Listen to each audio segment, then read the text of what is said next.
જે MCQ idea છે એની અંદર આપણે અજ્ઞાત વસ્તુ શોધવી છે. તો હવે આ એમસીક્યુ માં શું કરીશું?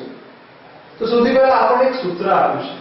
આ આખું સૂત્ર એવું લખી નાખું S બરાબર d ભાગ્યા t અને બીજું કરું S બરાબર e ભાગ્યા f minus t whole square.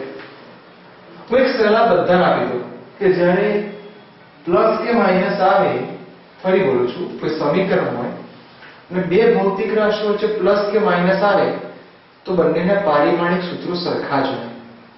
એટલે આપણે શું કર્યું? s જોડે આને સરખાયું અને s જોડે આને સરખાયું.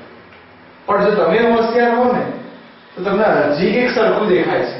યસ, તો દેખાય છે અહીંયા માઈનસ આવ્યું એટલે આપણી ભાષામાં f અને l, f અને t બંને કેવા કહેવાય? સરખા.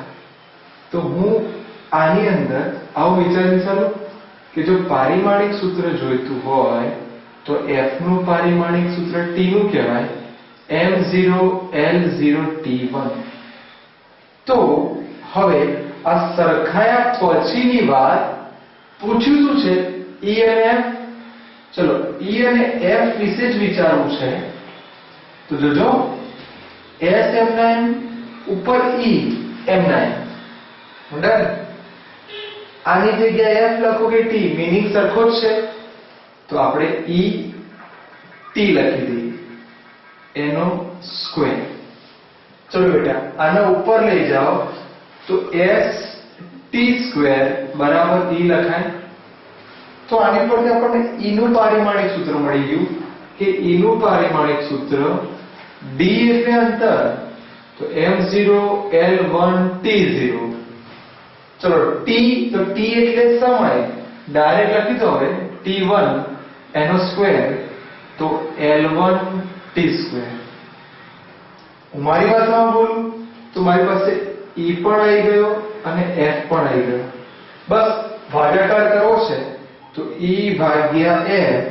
ચલો e નું પારિમાણિક સૂત્ર l1t 2 અને f નું પારિમાણિક સૂત્ર અહીંયા l1t2 અને f નું t1. તો જવાબ આવ્યો e f m0l1 અને અહીંયા ઉડાડો તો t1.